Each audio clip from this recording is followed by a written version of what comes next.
Este es un mensaje del pastor John MacArthur, traducido y predicado en español para el mundo de habla hispana. Por favor, abra su Biblia en 1 Corintios 12. El título de nuestro mensaje de esta noche es El cuerpo de Cristo. El cuerpo de Cristo.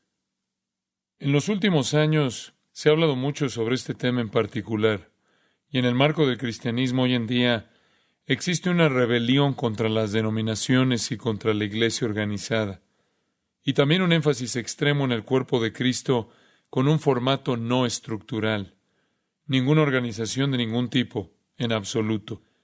Y por supuesto, creo que eso ha ido demasiado lejos, ya que en el Nuevo Testamento las estructuras organizacionales estaban muy claramente definidas. Obviamente, había ancianos, presbíteros y obispos. Por supuesto, todos eran lo mismo, significa pastores. No es una jerarquía. También había diáconos que ministraban. Había ancianos ordenados en cada ciudad. Había quienes tenían a su cargo el cuidado del rebaño. Había un grado de organización determinado, que era necesario para asegurar que cada rebaño en particular tuviera un pastor y tuviera a quien le ministrara. Existía un mínimo de organización. Y últimamente se ha contendido mucho la idea del cuerpo de Cristo, y de manera clara, lo más triste de toda la discusión es la ignorancia del tema por parte de la mayoría de la gente, cuando es, de hecho, tal vez el tema más importante para comprender las relaciones cristianas. No sabemos realmente dónde pertenecemos o quiénes somos sin entender el concepto del cuerpo de Cristo. Y cuando lo entendemos, no solo comprendemos nuestra obligación para con Dios y la relación con Él a través de Cristo, sino también nuestra obligación y relación con todos los demás creyentes en el mundo, y que nuestros ministerios deben estar juntos, por lo cual es muy estratégico que entendamos el concepto del cuerpo de Cristo. En la actualidad, existen tantas organizaciones y estructuras que es cierto que la verdadera iglesia a menudo se pierde en la niebla, y muchas de las principales denominaciones no son más que grandes grupos de personas que quieren reunirse en torno a algo distinto que Jesucristo. Lamentablemente, ese es el caso. Y simplemente existen como una estructura organizacional sin vida, sin ningún tipo de función apropiada en relación con Jesucristo. Y en muchos casos están aisladas. ¿Qué es la iglesia? ¿Qué somos nosotros, el cuerpo de Cristo? ¿Qué significa eso? Bueno, antes de mirar específicamente al cuerpo de Cristo, quiero que veamos exactamente qué somos como iglesia, mirando varias metáforas dadas en el Nuevo Testamento. Algunas de estas metáforas provienen del Antiguo Testamento. 3 son muy dominantes. Si están tomando notas, querrán anotarlas. 3 metáforas muy dominantes que el Nuevo Testamento usa para describir a la iglesia, que también son metáforas del Antiguo Testamento para describir a Israel, y son la novia, la viña y el rebaño. Cada una de estas metáforas era una designación del Antiguo Testamento de Israel.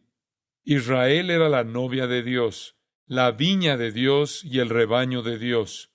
Todas ellas se repiten en el Nuevo Testamento. Nosotros somos la novia de Cristo. Somos las ramas de las cuales Él es la vid. Y también somos su rebaño, del cual Él es el pastor. En el Antiguo Testamento, Oseas nos dice que Dios contempló a Israel en su juventud.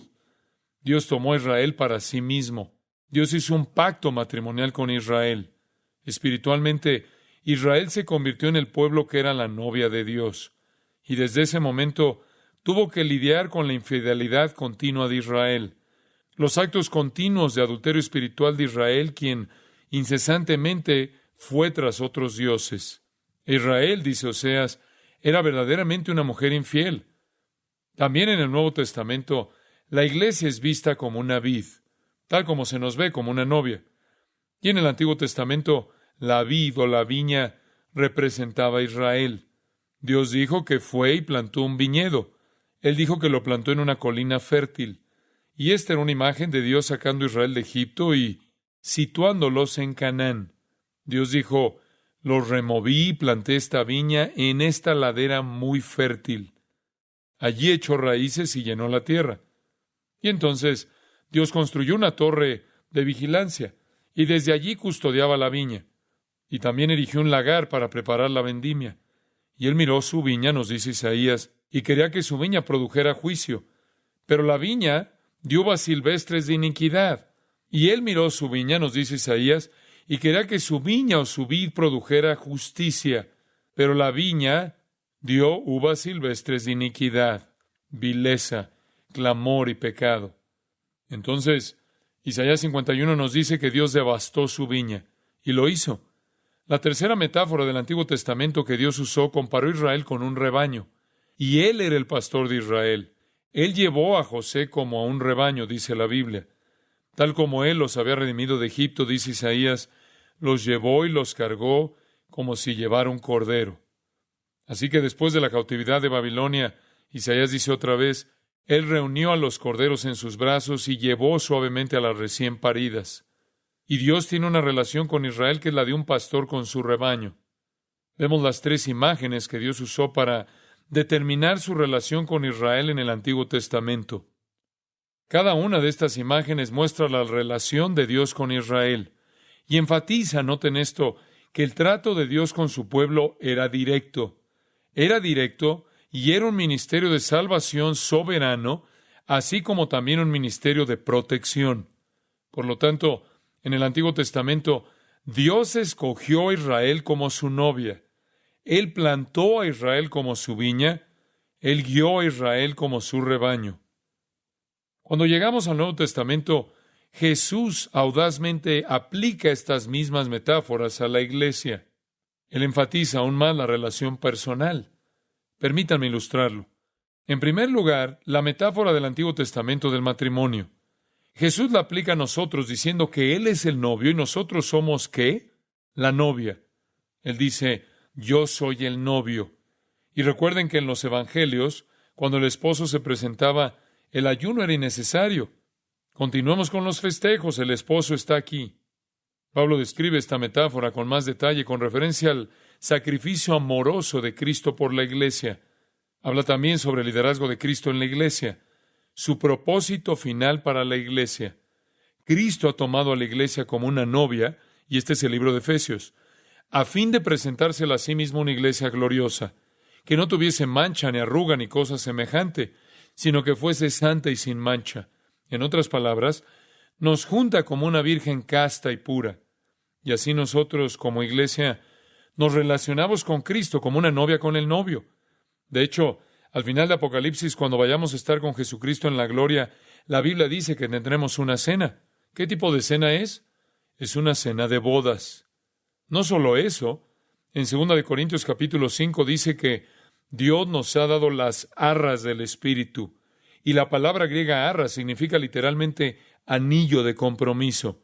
Y la razón por la que sabemos que vamos a estar casados con Jesucristo es porque tenemos un anillo de compromiso que es el Espíritu Santo. La metáfora del matrimonio está a lo largo de toda la escritura de Pablo en particular y culmina con la visión de Juan de la gran cena de bodas del Cordero en la Nueva Jerusalén, al final del libro de Apocalipsis. Por lo tanto, Jesús utiliza la metáfora del matrimonio para describir a la iglesia. Jesús también tomó la imagen de la viña en la parábola del esposo malvado en Marcos 12. Y allí se refiere a Israel. Y también la extendió, porque en Juan capítulo 15 dice, yo soy la vid, vosotros los pámpanos. Allí se utiliza la misma metáfora.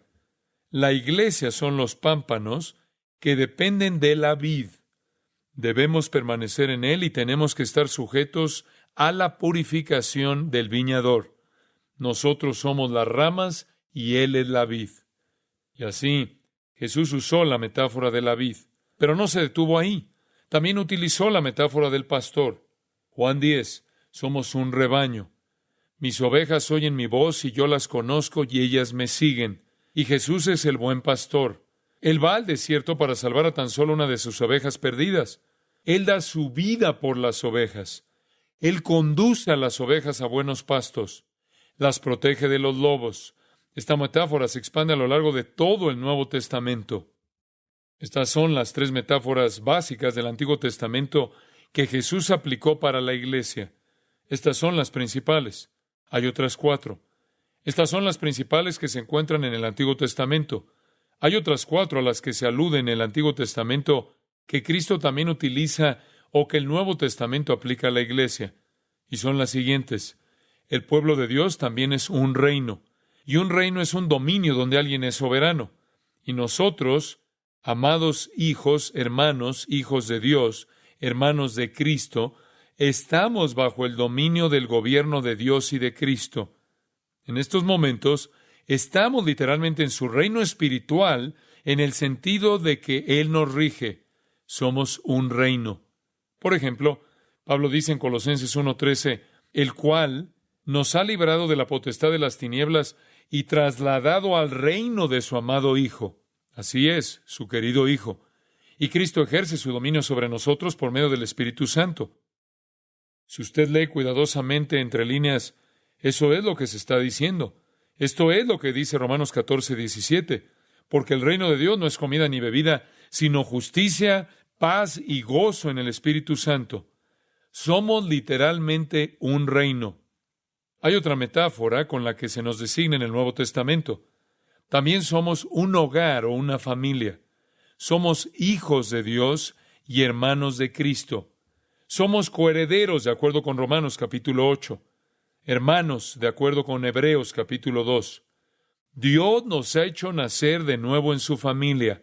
Él nos ha adoptado. Él ha enviado su Espíritu Santo a nuestros corazones, por el cual le llamamos Abba, Padre, que en griego significa papá, una expresión de cariño, cercanía. Y no debemos tener ningún pensamiento ansioso acerca del mañana, porque sabemos que nuestro Padre conoce nuestras necesidades antes de que siquiera pensemos en ellas. Hemos de ocuparnos del reino de Dios y todas las demás cosas nos serán añadidas. En tercer lugar, no solo somos un reino y un hogar o una familia, somos también un edificio. La iglesia es un edificio no hecho con manos, por cierto, sin embargo, una construcción. ¿Quién es nuestro sostén? Pablo dijo, porque nadie puede poner otro fundamento que el que está puesto, el cual es Jesucristo. Y somos construidos sobre esa base. Los apóstoles fueron los primeros en la base, y de allí en adelante seguimos nosotros. Somos un edificio de Dios. A continuación, en cuarto lugar, somos un cuerpo, el cuerpo de Cristo. Y esta metáfora en particular no tiene ningún equivalente en el Antiguo Testamento. Ninguno. Las 3 primeras tienen una importante equivalencia en el Antiguo Testamento. A las 3 siguientes se las alude de un modo no tan significativo en el Antiguo Testamento. De esta no se hace ilusión en el Antiguo Testamento en absoluto. El concepto ni siquiera existe en el Antiguo Testamento. Usted preguntará, ¿y eso qué importa? Esta es nuestra posición única en Cristo. Somos el cuerpo de Cristo. Esto es único. No tiene equivalente alguno en el Antiguo Testamento. Es nuestra identidad única. Somos el cuerpo de Cristo. No somos un edificio. Estos edificios donde estamos ahora son totalmente irrelevantes. Contamos con ellos porque tenemos que venir y sentarnos en algún lugar para escuchar la palabra de Dios. La iglesia no es un edificio físico. Somos un edificio espiritual, como hemos dicho, no físico. Esta no es la iglesia. Usted es la iglesia. Yo soy la iglesia. No somos una organización. Somos una koinonía. Somos una comunión. Somos una comunión de un cuerpo, el cuerpo de Cristo. Ahora bien, esta metáfora única va a formar la base para nuestro estudio esta noche. Y por cierto, por muchas semanas en adelante, a medida que estudiamos el libro de Efesios versículo a versículo, el cual nos presenta la doctrina del cuerpo de Cristo. Antes de que vayamos a Efesios, veamos lo que dice 1 Corintios 12. Quiero que vean 3 cosas sobre el cuerpo, y le explicaremos lo que el cuerpo de Cristo significa.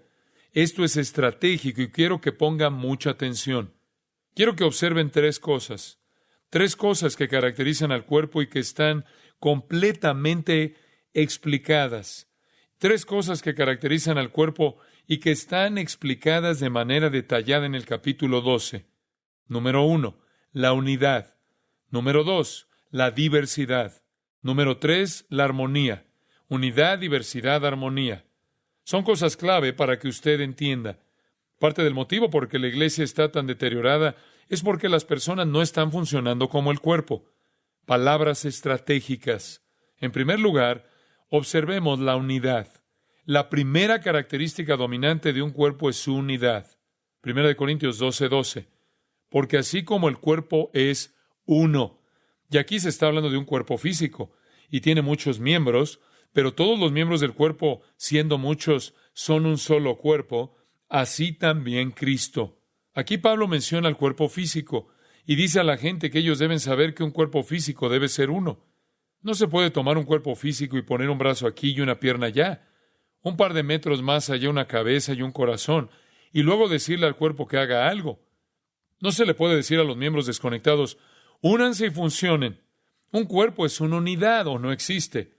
Debe ser uno. Pablo dice, el cuerpo es uno y tiene muchos miembros. El cuerpo físico no se puede cortar. Si lo hace, morirá. La esencia de un cuerpo es la unidad. Somos uno. Así también Cristo. Somos un cuerpo. Cristo es la cabeza, nosotros somos el cuerpo, todos los miembros, somos uno. Si nos separamos, estamos muertos. No podemos separarnos. Funcionamos como una unidad o no funcionamos. Somos uno. Y Cristo es la cabeza del cuerpo, de la cual proviene toda la instrucción, todo el poder cerebral, toda la energía y todos los recursos para hacer que cada parte del cuerpo funcione. La cabeza es la vida. Usted puede cortar la mano y el brazo, y la cabeza mantendrá la vida. Y usted puede cortar partes del cuerpo y la vida continúa ahí. Pero si le corta la cabeza, la vida se acaba. Y lo mismo es cierto en el cuerpo de Cristo. Una analogía perfecta. Cristo, nuestra cabeza, es la fuente de nuestra vida. Efesios 5:23, Pablo dice, Cristo es cabeza de la iglesia. En Colosenses 1:18 dijo, y Él es la cabeza del cuerpo que es la iglesia. Cristo es la cabeza. Cristo es la cabeza. Algunas personas piensan que son la cabeza. Piensan que son la cabeza de la iglesia. Conozco un hombre que tiene ese título. Él no es la cabeza de la iglesia. Jesucristo es cabeza de la iglesia. Todos los creyentes son uno en Él, un solo cuerpo, una unidad. Recibimos todos los recursos, todas nuestras fuerzas, toda nuestra sabiduría y nuestras instrucciones de la misma cabeza. Noten el versículo 13. Así es como uno pasa a formar parte del cuerpo. ¿Cómo comienza el cuerpo, la unidad del cuerpo? Versículo 13. Porque por un solo espíritu fuimos todos bautizados en un cuerpo. Noten cuántas veces se usa la palabra uno. Versículo 12, 2 veces. Versículo 13, 3 veces. ¿No cree que él quería enfatizar la unidad en esta lista? Porque por un solo espíritu fuimos todos bautizados en un cuerpo, sean judíos o griegos, sean esclavos o libres, y a todos se nos dio a beber de un mismo espíritu. Somos uno. Y la salvación es el punto inicial de nuestra unidad. Todos llegamos al cuerpo por el mismo espíritu. Todos llegamos de la misma manera. ¿Cuál? Jesucristo, una puerta. Jesucristo. Estamos en un solo cuerpo porque todos fuimos bautizados por un solo espíritu en un mismo cuerpo. Y ahora tenemos ese mismo espíritu morando en nosotros. Versículo 13. Por un solo espíritu fuimos todos bautizados en un cuerpo. ¿Qué dice la gente que es el bautismo del Espíritu Santo? En este versículo está claramente definido. Es el Espíritu Santo de Dios colocando al creyente en el cuerpo de Cristo. Eso es exactamente lo que dice ahí. Por un solo espíritu fuimos todos bautizados en un cuerpo. Usted entró en el cuerpo de Cristo en el momento de la salvación al ser colocado allí por la energía del Espíritu. Desde el momento en que usted recibió a Jesucristo, usted formó parte de ese único cuerpo y fue puesto allí por ese mismo Espíritu. No solo se le colocó en ese lugar, el versículo 13 dice que también tiene el mismo Espíritu que mora en nosotros. A todos se nos ha dado a beber de un mismo Espíritu. ¿Se da cuenta que está haciendo hincapié en nuestra unidad? Ese es el punto. Está haciendo hincapié en nuestra unidad. Hemos nacido del Espíritu, ¿no es cierto? Nosotros ponemos la fe en Jesucristo. Hemos nacido del Espíritu. Por el mismo Espíritu colocados en el cuerpo de Cristo. Al ser colocados en el cuerpo de Cristo, se nos dio el mismo Espíritu. El Espíritu nos ha redimido por la fe en Cristo. El Espíritu hace realmente el trabajo de regeneración. El Espíritu nos regenera, nos coloca en el cuerpo de Cristo, viene a morar en nosotros. Usted se pregunta si en todos los cristianos vive el Espíritu Santo. Délo por seguro. Es un hecho. Romanos 8:9 lo dice. Si alguno no tiene el Espíritu de Cristo, no es de él. No existe el creyente que no tenga el Espíritu Santo. No existe tal cosa. Si alguno no tiene el Espíritu de Cristo, no es de él. Inviértalo. Si usted le pertenece a él, usted tiene el Espíritu Santo. Recibe el Espíritu Santo, primero que nada, él lo ha regenerado, colocado en el cuerpo.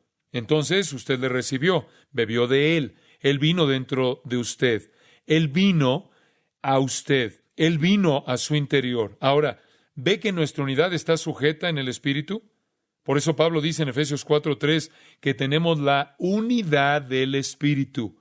Debido a que es el mismo Espíritu quien nos regenera, nos bautiza en el cuerpo y mora en nosotros.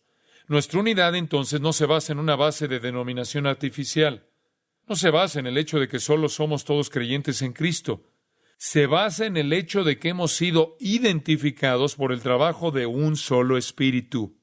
Ese es el punto de nuestra unidad. Tenemos un solo Espíritu. Él es el mismo tanto en mí como en usted. Mismo Espíritu. Llegué a Jesucristo, creí en Él, fui regenerado por el mismo Espíritu y de la misma manera colocado en el mismo cuerpo por el mismo Espíritu, de la misma manera, habitado por el mismo Espíritu, de la misma manera que usted. Y por lo tanto, nuestra unidad está en el Espíritu. Es por eso que cuando un creyente opera en la carne, opera de manera contraria al buen funcionamiento del cuerpo, porque el cuerpo debe funcionar en la unidad del Espíritu. No hay otra manera de entrar en el cuerpo de Cristo, sino siendo bautizado en el cuerpo por el Espíritu. Y solo hay una manera de ser bautizado en el cuerpo por el Espíritu, y es siendo redimido por Jesucristo. Todos venimos de una manera por medio de un Salvador, por medio de un solo Espíritu, por solo una salvación, y así comienza nuestra unidad. En el cuerpo de Cristo, todos llegamos a través de la sangre de Jesucristo por el Espíritu de Dios. Así comenzamos con la unidad esencial. ¿No es interesante cómo una vez que todos hemos conseguido esa unidad y estamos en el cuerpo, nos dispersamos? Todos venimos de la misma manera. Experimentamos el mismo Espíritu, tenemos el mismo Espíritu que reside en nosotros y nos esparcimos. Y entonces pasamos todo nuestro ministerio tratando de poner el cuerpo junto, una vez más, para darnos cuenta de nuestra unidad. Somos uno solo. No existen cosas tales como los supersantos. No los hay. Un pastor dijo, la iglesia es tan fría y el cuerpo está tan muerto que cuando alguien llega con una temperatura de 37 grados centígrados, creemos que está enfermo. Creemos que tiene fiebre, pero es normal. Tranquilícenlo. Está fuera de control. Estar totalmente comprometidos con Jesucristo y totalmente absortos en el ministerio del Espíritu no es ser maravilloso, es ser normal. Usted vino por un espíritu a un cuerpo, al igual que el resto del mundo. Ese es el punto de nuestra unidad. No hay nadie que se pueda poner de pie en el cuerpo de Cristo y decir, yo llegué aquí de este modo, tú quédate allá abajo. No, venimos de la misma manera, y fue por gracia, no fue por obras. Si fuera por obras, todos nos estaríamos jactando, ¿no es así? Todos somos trofeos de la gracia, traídos al cuerpo de la misma manera. No tenemos nada de qué gloriarnos, nada de qué presumir, nada para ponernos de pie y decir, yo voy a enseñorearme de ti. Y la dicotomía entre los laicos y el clero no es bíblica. Yo no estoy por encima de usted, fuera de que esta plataforma tiene quizás 1 metro de altura. Esa es la única prominencia que tengo sobre usted. Y si le molesta, predicaré desde aquí abajo. Yo no soy alguien que está por encima de usted, y usted no es alguien que está por encima de otra persona y que está por debajo de otra persona. Somos uno. Entiéndalo. No hay jerarquía en el Nuevo Testamento. Hay diferentes dones, pero no hay jerarquía. Si quiere un organigrama del cristianismo, tiene a Cristo en la cabeza y luego desde ahí es un gran círculo. Eso es todo. Todos llegamos al cuerpo de la misma manera. Todos somos trofeos de la gracia de Dios. No hay jerarquía. Todos somos uno. Recuérdelo. Hace unos minutos presentamos metáforas de la iglesia. ¿Ha notado cómo cada una de ellas, sin excepción, enfatiza la unidad? Observe esto. Somos una esposa con un marido. Somos un solo rebaño con un pastor. Somos un grupo de ramas de una vid. Somos un reino con un rey. Somos una familia con un solo padre. Somos un edificio con un cimiento. Somos un solo cuerpo con una sola cabeza, Jesucristo. Somos uno. La Biblia no distingue ramas gruesas y ramas delgadas, u ovejas cojas y ovejas extraordinarias. El mensaje del cuerpo de Cristo es el mensaje de unidad. Somos uno. Somos uno en Cristo. No hay lugar para la jerarquía. No hay lugar para la clase alta, la clase baja. Y le diré algo más. No existe tal cosa como un creyente aislado. No hay ningún creyente que sea parte del cuerpo que esté sentado aquí solo. Usted está en el cuerpo. Es parte de él tanto como yo o cualquier otra persona. No hay cosas tales como la clase superior y la clase inferior de cristianos. Y no hay ninguno que esté fuera del cuerpo. Todos ustedes están en el cuerpo. Solo para enfatizar su unidad, permítanme leer algo de la misma. Lo estudiaremos en las próximas semanas. Efesios 4:4. Un cuerpo y un espíritu, como fuisteis también llamados en una misma esperanza de vuestra vocación. Un Señor, una fe, un bautismo, un Dios y Padre de todos, el cual es sobre todos y por todos y en todos. ¿Lo ve? Y me gusta esto. 1 Corintios capítulo 1, solo para ilustrar esto. ¿Saben lo que pasó en el cuerpo de Cristo en Corinto? Se dividieron y preguntaban, ¿con quién estás? Algunos decían que estaban con Apolos, otros con Pablo, otros con Cefas. Bueno, escuchen, yo sigo a Cristo. Siempre hay alguien así en la multitud. Así estaban en 1 Corintios 1:12. Quiero decir que cada uno de vosotros dice, yo soy de Pablo, y yo de Apolos, y yo de Cefas, y yo de Cristo. Luego, versículo 13, ¿acaso está dividido Cristo? ¿No ven qué tipo de sandez es esa? ¿Por qué están dividiendo al cuerpo? Ustedes no son seguidores de este o aquel. ¿Está dividido Cristo? Capítulo 3, versículo 21. Así que ninguno se gloría en los hombres. Uno no va por ahí diciéndole sigo a él o a este otro. No se gloríe en eso, porque todo es vuestro. Sea Pablo, sea Apolo, sea Cefas, sea el mundo, sea la vida, sea la muerte, sea lo presente, sea lo porvenir. Todo es vuestro, y vosotros de Cristo, y Cristo de Dios. Acaben con esta división y regresen a la unidad. Una poderosa sección en el capítulo 3. Él dice que todo lo que uno se puede imaginar, las cosas por venir, la muerte, la vida, todo, es todo tuyo, eres uno. Usted es uno con Cristo y Cristo con Dios. Pablo hace hincapié en nuestra unidad. La iglesia es un pueblo, una asamblea de redimidos que debe su existencia incomparable, su vida en común, al hecho de que fueron colocados por un espíritu en un solo cuerpo en donde mora el mismo espíritu. No somos creyentes aislados, somos uno. ¿Sabía usted que su vida nunca termina? Simplemente empieza donde empieza la mía. Y todo el cuerpo de Cristo sigue adelante de esa manera. No hay separación. Es una cadena sin fin. Hemos sido llamados a la comunión con su Hijo, Jesucristo nuestro Señor. Todos formamos parte de su cuerpo. Usted se preguntará qué nos trajo aquí. Somos los escogidos de Dios. Somos la eclesía de Dios, aquellos a quien Dios elige, llamados a apartarnos del mundo para existir como una entidad separada. Su cuerpo, con Él a la cabeza, y debemos llevar una vida digna de su llamado, para que podamos llegar a ser en virtud y conducta lo que somos en estatus, escogidos, santos, separarnos, apartarnos para Él, su cuerpo. Entonces, la iglesia es, pues, el pueblo de Dios, escogidos y separados para existir para Él.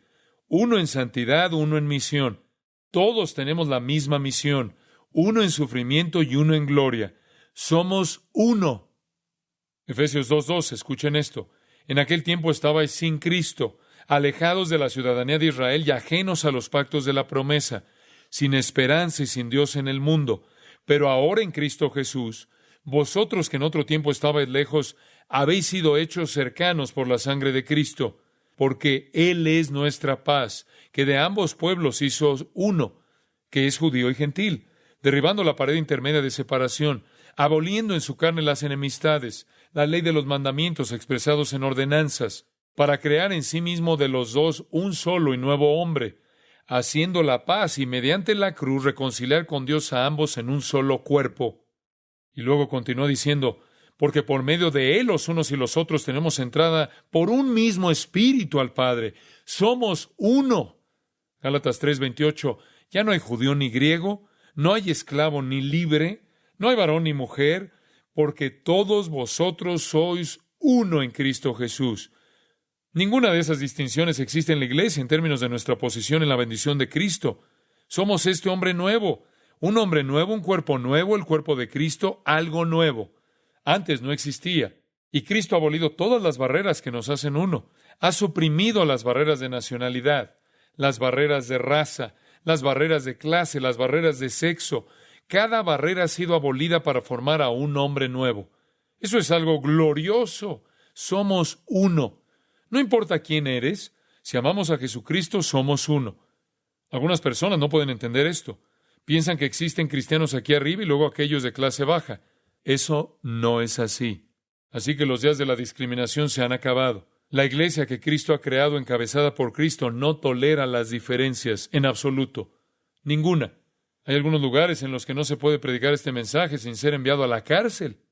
El apóstol Pablo nos repite el mensaje nuevamente en Romanos 10, 12 y 13.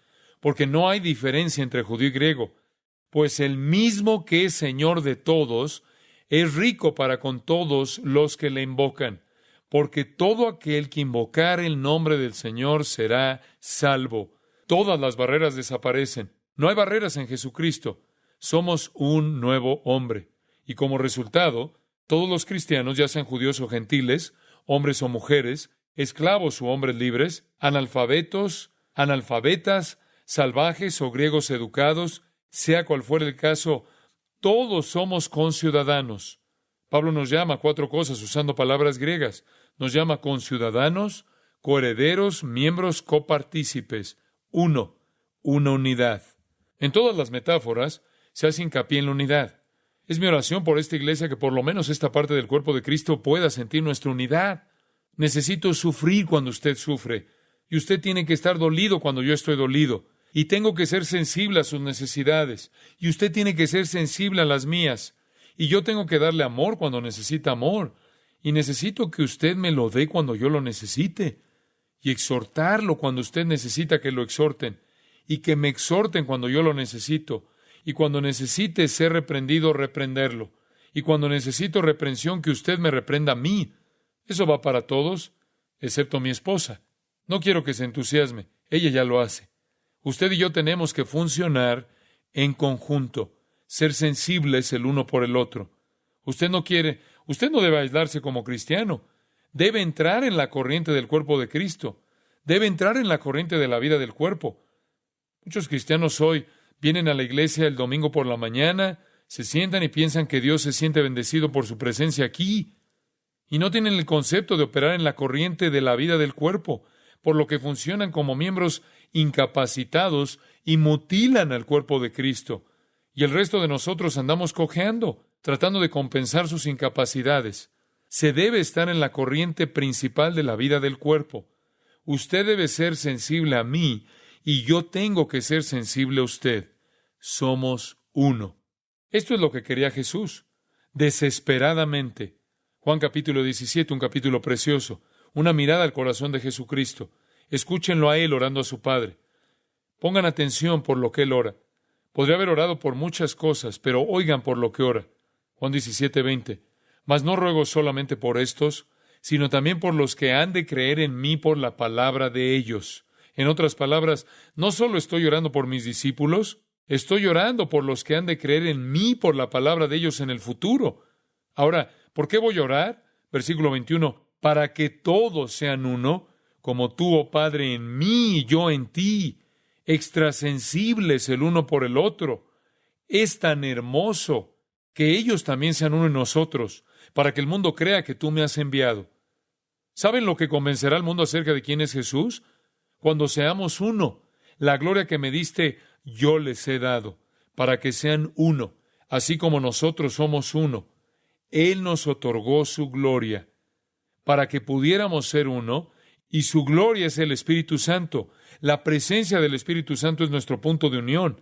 Todos con el mismo Espíritu, que es nuestro enlace para la unidad. Yo en ellos y tú en mí, para que sean perfectos en unidad, para que el mundo conozca que tú me enviaste y que los has amado a ellos como también a mí me has amado. Cuando seamos uno, realmente eliminaremos la complacencia de este mundo. Si esta iglesia llegara a ser una en términos de la vida del cuerpo y comenzara a ministrar a las necesidades espirituales de los demás y sintiera una unidad extrasensible, el mundo nunca podría contra eso, debido a que liberaríamos la unidad del espíritu y toda la energía que eso incluye. Usted se preguntará cómo trabaja esta unidad.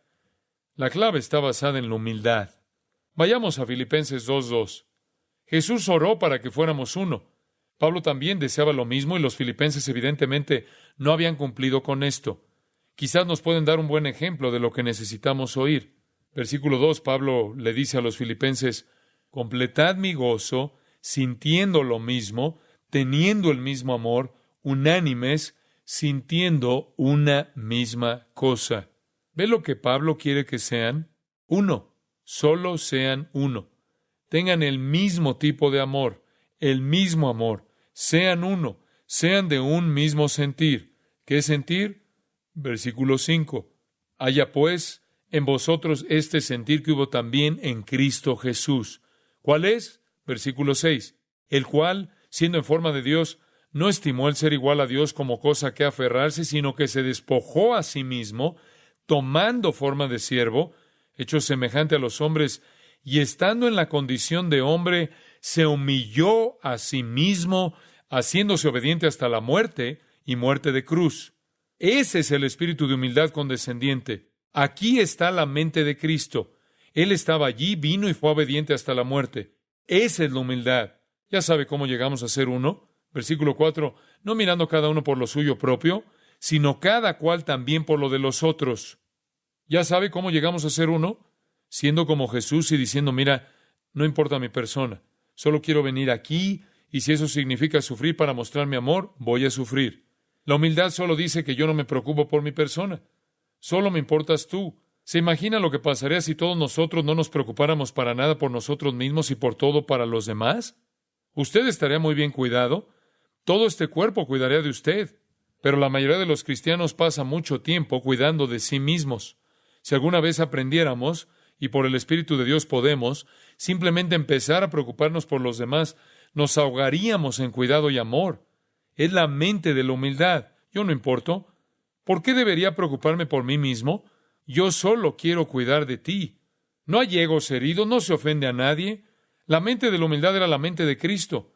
Cuando Cristo llegó aquí, nunca trató de mantener su ego. Le escupieron y ahí permaneció parado. Le clavaron en la cruz, colgaba de allí. No dijo que no podían hacerle eso a él, que no lo toleraría.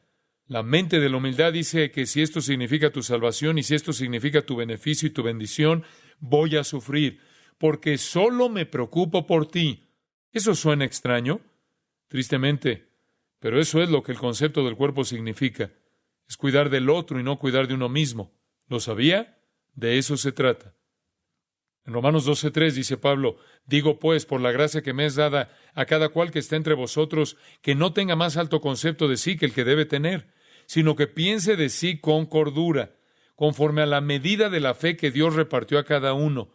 Porque de la manera que en un cuerpo tenemos muchos miembros, pero no todos los miembros tienen la misma función, así nosotros, siendo muchos, somos un cuerpo en Cristo y todos miembros los unos de los otros. Todos estamos en el cuerpo de Cristo. ¿Cómo hacemos para obtener nuestra unidad? Al no pensar en mí, sino en ti. Usted no tiene que preocuparse acerca de su propio ego. Usted no tiene que preocuparse de sus pequeños problemas. Usted no tiene que ser tan egocéntrico en todos sus pensamientos que siempre sean acerca de usted. Simplemente extienda la mano y toque la vida de alguien y olvídese de sí mismo. Somos uno. Y el punto de fusión para nuestra unidad debe ser la humildad.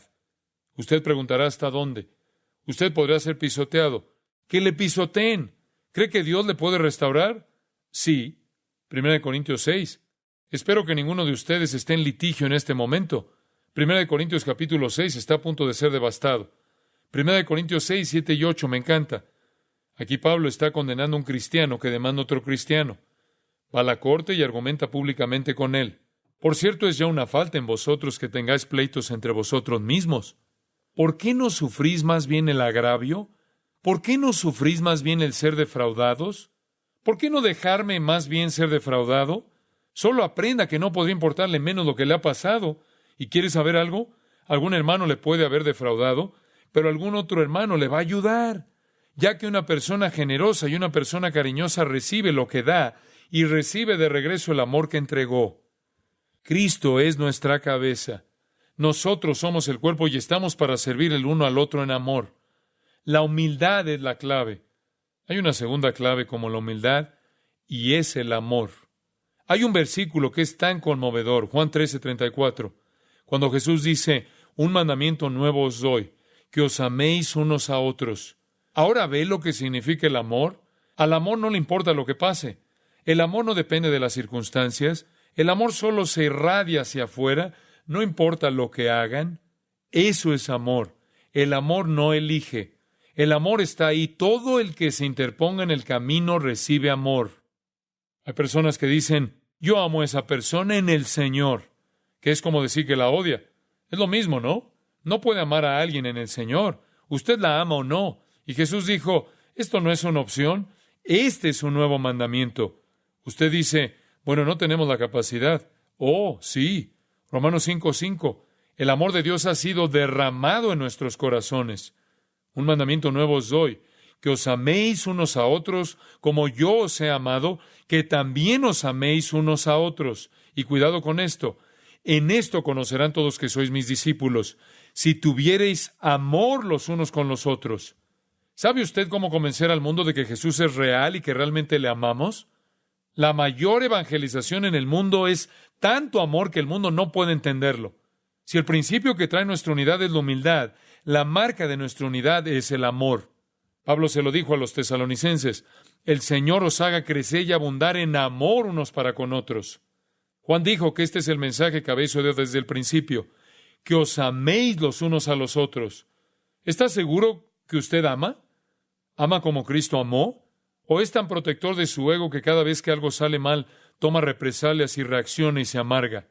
Y si todo no es como le gusta, y si la iglesia no es como le gusta, y si tal hermano y tal hermano, ¿ese es el tipo de persona que es?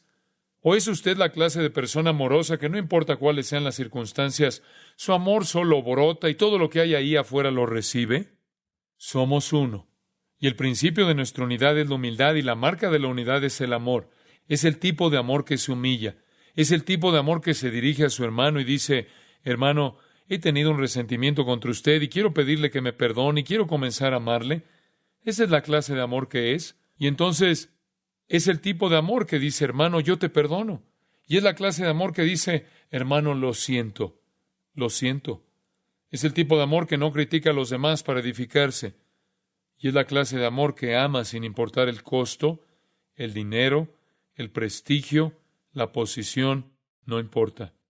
Nuestra unidad se incrementará y afectará nuestra humildad y amor. Ahora voy a decirlo de esta manera. Si usted siente algo que no sea amor por algún creyente, para que el cuerpo de Cristo sea alguna vez saludable, usted va a tener que orar a Dios, arrepentirse y confesar, e ir a ese creyente y arreglar las cosas. Tiene que ir con ese creyente y arreglar las cosas. Tenemos que tener su amor. Así es, el suyo. Escuchen todos. Debemos tener su amor para la unidad del cuerpo. Nunca la tendremos sin el suyo. Tenemos unidad posicionalmente, tenemos que tenerla en la práctica o el mundo nunca la conocerá. Y experimentaremos la alegría de la vida del cuerpo. Y por eso somos uno. Practiquemos nuestra unidad posicional. La segunda cosa sobre el cuerpo, regresemos un minuto a 1 Corintios 12. Si el primer aspecto del cuerpo es la unidad, el segundo aspecto es la diversidad. Diversidad. Somos uno y sin embargo somos muchos. Ahora el versículo 14 de 1 Corintios 12. Además, el cuerpo no es un solo miembro, sino muchos. La unidad es nuestra base. La diversidad es cómo funcionamos. El cuerpo es uno, y sin embargo hay brazos y dedos y todas las diversas partes y oídos, ojos y todos los diferentes miembros del cuerpo, cada una claramente con una función única de funcionamiento, y sin embargo como uno solo. El versículo 14 dice, además, el cuerpo no es un solo miembro, sino muchos. Hay diversidad dentro del cuerpo. Todos somos diferentes. Romanos 12, teniendo diferentes dones según la gracia que nos es dada. En otras palabras, si Dios le da un don espiritual, Él le da la cantidad de fe para ponerlo a funcionar. ¿Se imagina lo que sucedería si Dios le hubiera dado un don en particular y no la fe para desempeñarlo? Sería frustrante. O si Dios le hubiera dado demasiada fe con respecto al don que Él le ha dado. Dios equipara la medida de la fe con los dones para que usted siempre tenga la cantidad exacta de fe para desarrollar el don adecuado. Estos van a ser breves, solo se los mencionaremos, pero la diversidad es importante. Todos tenemos dones diferentes. Vamos a hablar de los dones del Espíritu cuando estemos en Efesios, por lo que no vamos a agotar el tema. El versículo 4 de este capítulo. Permítanme que se los lea.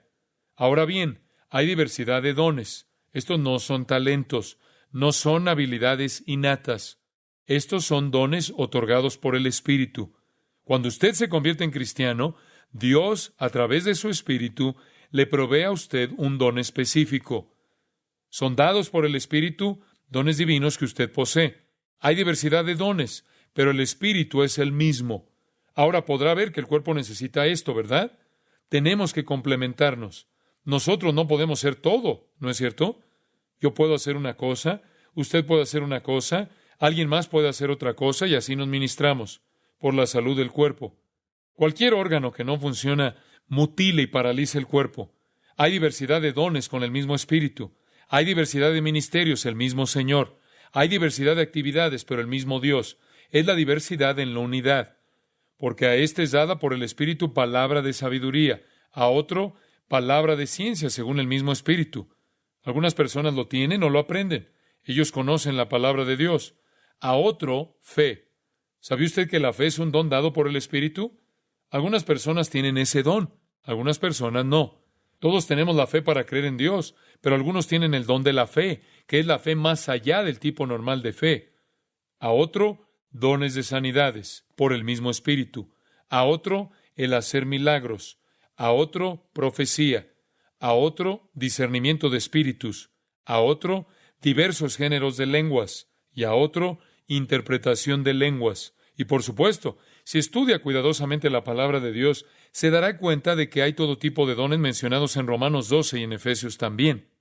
Algunos de ellos son temporales, algunos de ellos son permanentes, algunos de ellos son para los incrédulos, algunos de ellos son para la edificación del cuerpo. No vamos a detenernos en todo eso, pero básicamente hay diversidad de dones. Versículo 11, pero todas estas cosas las hace uno y el mismo Espíritu, repartiendo a cada uno en particular como Él quiere, con el fin de permitir el funcionamiento en el cuerpo para que todos podamos ministrarnos unos a otros. Y para que yo pueda trabajar con usted y pueda hacer para usted lo que usted no puede ser, yo puedo instruirle a usted y tal vez usted pueda hacer algo ejerciendo otro don para mí. Todos podemos trabajar juntos. El Espíritu ha dividido los dones en un equilibrio hermoso. Y voy a decirlo de manera simple. Si usted no está utilizando su don, alguien está siendo estafado.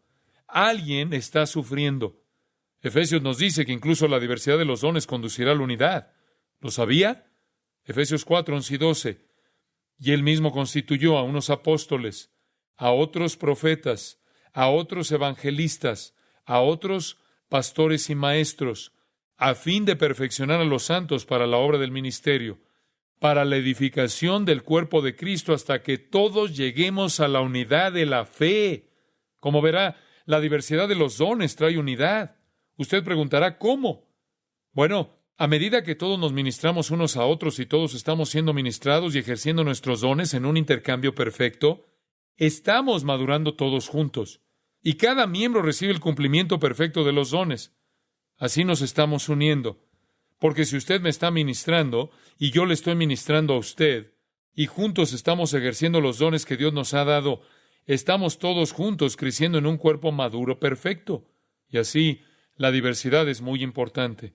Sus dones espirituales son una bendición dada por un Dios soberano y hay que utilizarlos. La Biblia no dice que encuentre una organización e imparta su don en ella. ¿No dice eso? Si usted tiene un don espiritual, ejérzalo. Si usted tiene el don de ayudar, vaya a ayudar a alguien. ¿No necesita la organización de la iglesia? Hágalo. Si usted tiene el don de enseñar, busque una clase y enseñe.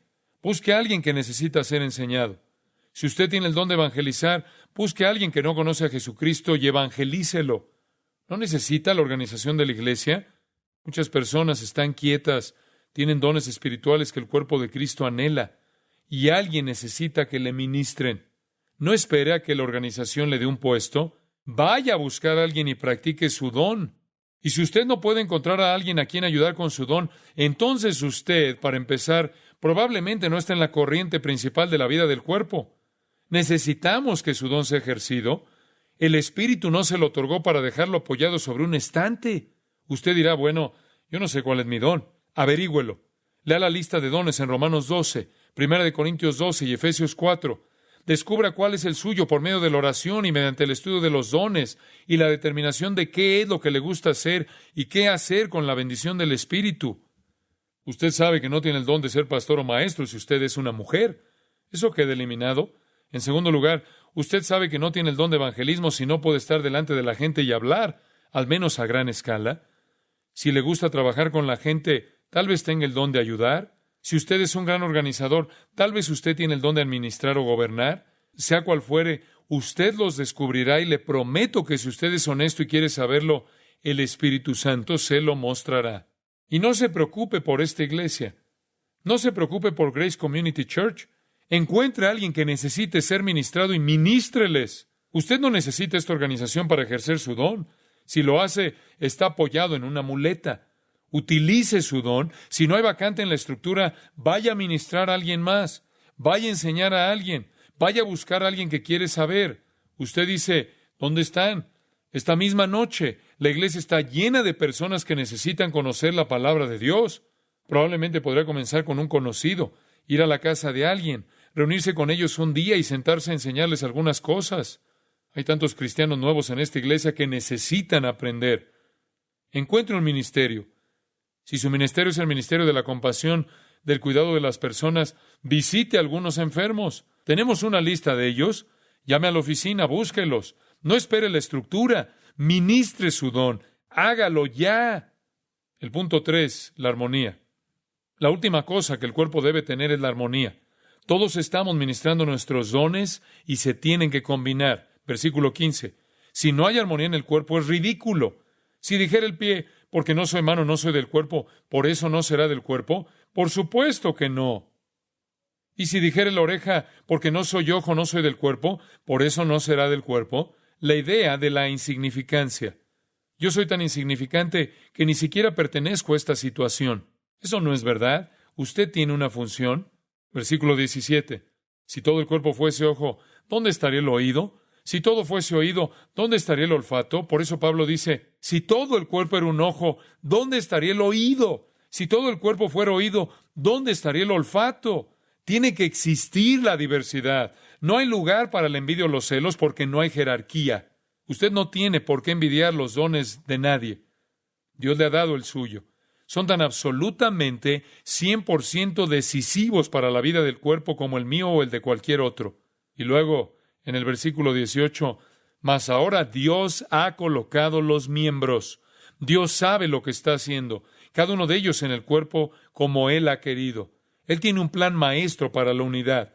Y si todos fueran un solo miembro, ¿dónde estaría el cuerpo? Todos somos parte de un mismo cuerpo. Tenemos cosas que hacer. A continuación, la humildad es la clave. Versículo 21. Ni el ojo puede decir a la mano, no te necesito, ni tampoco la cabeza a los pies, no tengo necesidad de vosotros. Es la idea de señorío sobre el otro. Me gusta el versículo 22.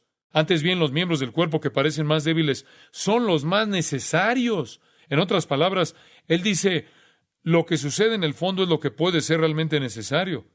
Así se aprende esto en el ministerio. Veo a gente que viene a Cristo y descubro que alguien ha estado trabajando con ellos. Algunos pies o manos en el cuerpo han estado trabajando. Yo soy la boca que se eleva y tiene la preeminencia, pero eso no prueba nada. Mi don no es más importante que el suyo. De hecho, tal vez sea menos necesario que el suyo. Versículo 23. Y aquellos del cuerpo que nos parecen menos dignos, a estos vestimos más dignamente, y los que nosotros son menos decorosos, se tratan con más decoro. Como los miembros que no son tan apuestos y elegantes, ellos son los que realmente están haciendo el trabajo. Eso realmente desarma a alguien que se jacta y dice que es realmente la parte más hermosa del cuerpo. Versículo 24. porque los que nosotros son más decorosos no tienen necesidad, pero Dios ordenó el cuerpo, dando más abundante honor al que le faltaba. Los órganos internos que son feos, que no son para nada agradables, son la esencia de la vida. No son solo las cosas bellas, visibles. Es esa parte que hace el trabajo que no es algo para mirar, pero funciona para mantener la vida en el cuerpo. Y tenemos que estar seguros de no recibir ese tipo de dicotomía. Versículo 25, para que no haya desavenencia en el cuerpo, sino que los miembros todos se preocupen los unos por los otros. No hay ninguna diferencia. De manera que si un miembro padece, todos los miembros se duelen con él. Y si un miembro recibe honra, todos los miembros con él se gozan. Usted es el cuerpo de Cristo, en unidad, y los miembros en particular, diversos, están en armonía. No establezco una jerarquía. Tenemos que ser un cuerpo saludable. Debemos serlo. Debemos estar sanos y le necesitamos. No necesitamos más unidad estructural. No necesitamos más organización. Necesitamos más unidad del cuerpo, más ministerio del cuerpo. Eso es por lo que Jesús oró. Respondamos a su oración. Nuestra unidad es la unidad del Espíritu, no la unidad de una denominación o iglesia o organización. Y habrá verdadera unidad espiritual cuando nos humillemos, cuando miremos a todo hombre en las cosas de los demás, cuando amemos con un amor al que no le importa lo que nos suceda, y cuando empecemos a ministrar nuestros dones espirituales entre nosotros con armonía. Pido a Dios cada día que ese sea el caso aquí, y que el mundo nos mire y diga, sí, Jesús es real.